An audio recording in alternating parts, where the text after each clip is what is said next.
Hey friends, so long time no see, and today I have something really special for you. As you can probably see, there is some beautiful piece of old tech right behind me, but we're not gonna be working on this today. This is a teaser that if this video is well received, we might actually do one of those iPod hi-fis in the future. Today, I'm gonna show you how to use modern design tools to create semi-realistic images. And you might ask yourself, Michał, I'm a UX designer, I don't need that shit.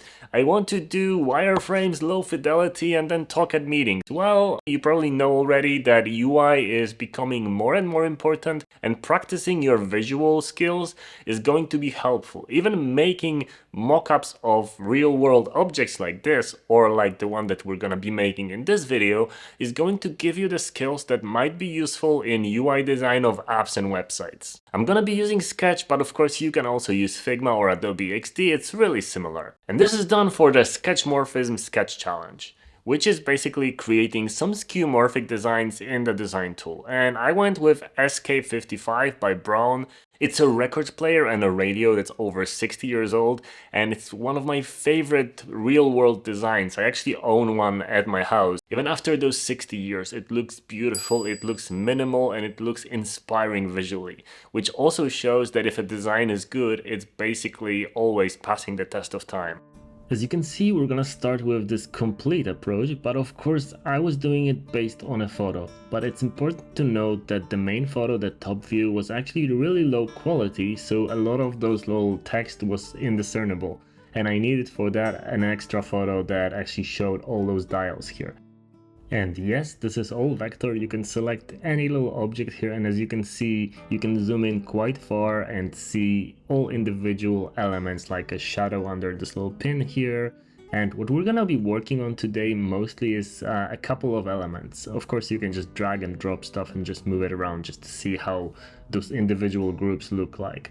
But we're not gonna be taking this entire design apart. No, we're gonna focus on three separate elements. One is gonna be that metal arm here, then the knob, and then a little bit of that wooden side. So yeah, let's look at this metal arm. So if you already have a photo from the top view, you can of course do this on top of the photo, not on top of my actual design in vectors. So what I'm doing here is I'm creating a straight line, and then I'm gonna create a bending line coming out of it, and then playing around a little bit to match the shape precisely. Good tip when you're drawing on top of an actual photo is to first use really visible colors. So I changed that line to red, and then I can tweak it even more by seeing how exactly it stands out from the background itself. Now let's make this thicker, and as you can see, it's filling it. It's almost precise, but we're not gonna go too much into the detail here. Okay, so we have this. Now what we want to do is convert the outlines to fills. In Sketch it's just Command-Shift-O. In Figma there is a different shortcut for that, you should be able to find it. Okay, now let's use the color picker, and for our new fill color, let's pick the one from the middle of our arm. Now let's duplicate it, move it to the left side, and then go into the color and decrease the brightness a little. We're gonna be tweaking that later, so I'm just gonna decrease it by like 30 or something. Now let's duplicate that and place it on the other side. What we want to do now is to mask the two shapes on top with the shape on the bottom. So I'm just gonna call this arm background, and then the left shape and the right shape. It's just gonna make it easier to find which is which later when I'm gonna be tweaking it, because obviously the first version almost never works. Now blur the shapes on top a little bit, just so they're still visible and that they're actually easy to discern, so not too heavy blur. And now use that initial element to mask the two ones above it. And well, that did something, but it's not really perfect yet.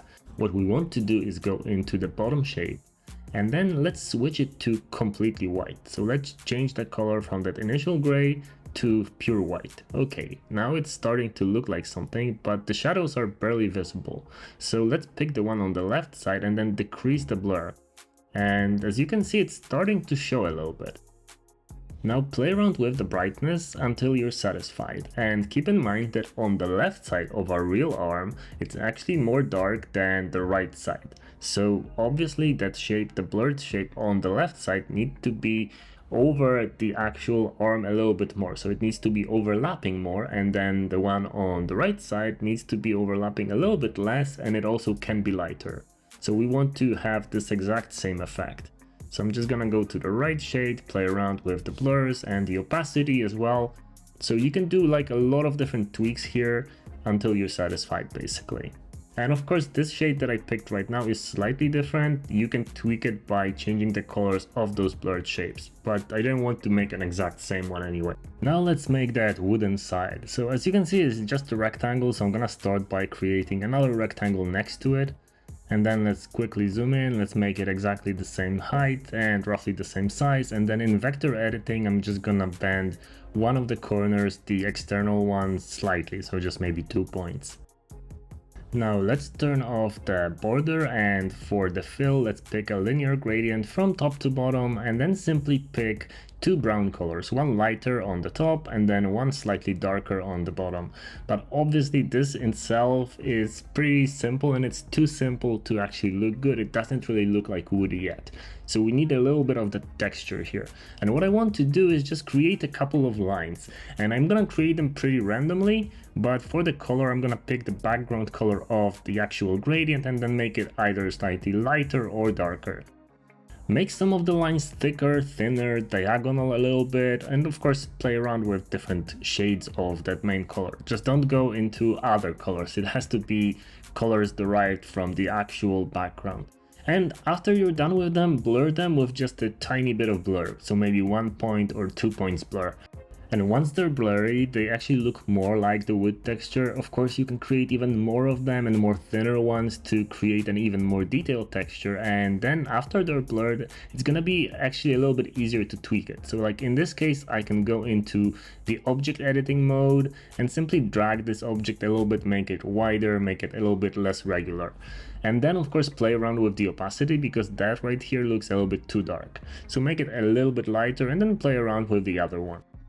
And once you have the top part, simply retrace the actual perspective of the photo or of the mockup that you're using as the base under it as a separate shape, and then pick a darker color brown for that shape, because that's basically lower and there's less light hitting it, so it's just gonna be darker, it's gonna look more natural. And I'm not gonna add the texture to this, but of course you do it in a very similar way. Now it's time for the knob. The knobs are pretty simple shapes, but they have a couple of funny elements that you can do to make them look more realistic. So I'm just gonna make one, and I'm not gonna go with the color that we used here, because I just want to show you that you can use any color. So I'm gonna pick red and I'm gonna turn it into a gradient, and as you can see, the top part is a little bit lighter. So I'm gonna make a diagonal gradient with the darker color in the center and then the lighter one on the top left. Okay, now duplicate that shape and make it smaller. So just holding the command or control key. And then for this, we don't really want a gradient anymore, so pick a color, the darker shade from the actual one on the bottom.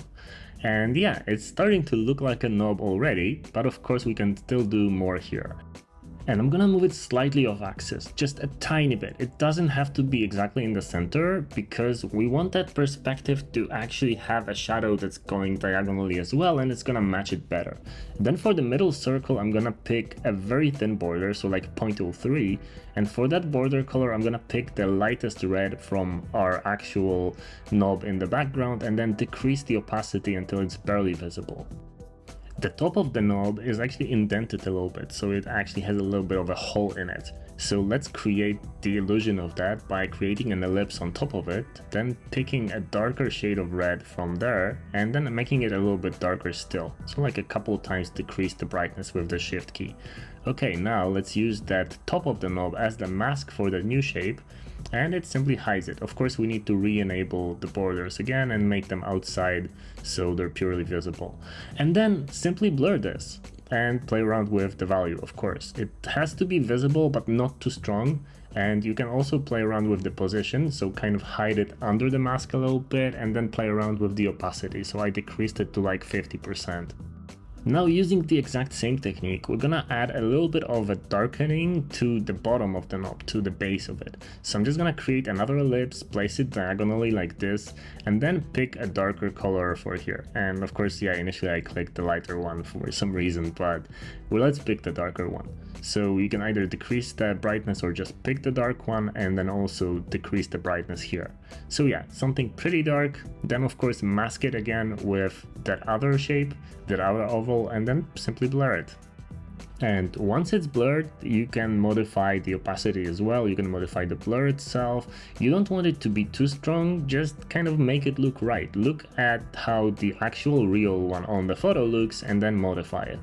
And this way you can create a lot of different shading effects. You can add shadows and lightness effects to an object in multiple spaces. So if something has a little bit of a reflection somewhere, then you can add it. For example, this part here has a little bit of a light reflection on this sort of top left corner. So I'm just gonna create a little line here.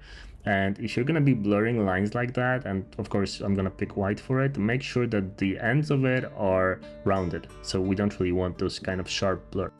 Convert it to outline and then blur it, and of course decrease the blur value as well so it's visible. Then play around with the opacity a little bit, and as you can see we have this little lightness effect on top, and it's not really like a gradient effect because it's only in one certain spot.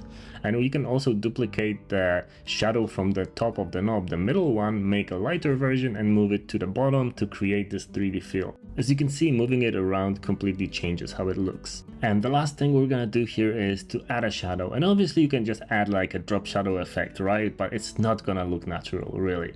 You need a shadow that's going to reflect how the height of the object behaves, not just the shape.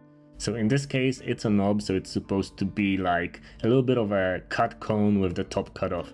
So I'm just gonna create a similar shape like that, place it diagonally, and then create a gradient from completely black to completely black with zero opacity, kind of like this. And then start, of course, the darkest part under the knob, and then basically it kind of gets lighter the more away it gets. Then move it under the knob, and of course you need to modify the shape so it doesn't stick out on any side of it. It's kind of fine, but it doesn't look too natural. So what we want to do is to blur it, but with not enough blur to actually kind of mess up the shape itself. And then once it's blurred, you can modify the shape. You can drag it out to make the shadow longer, drag the inner edges to the inside to make it like more of a cone shape like this. So it's all up to you to figure out the right approach here. And of course then play around with the opacity and basically the size of it. It takes a while of actually playing around to make a shadow that looks good. It's not supposed to be too visible. It's more of like a perceived feel. Let me know what you thought of this video in the comments, smash the like button, and if this video is well received, I'm gonna make a full tutorial, which is basically gonna be starting completely from scratch, and we're gonna design something beautiful together. So that's it for today, and as always, have a beautiful day.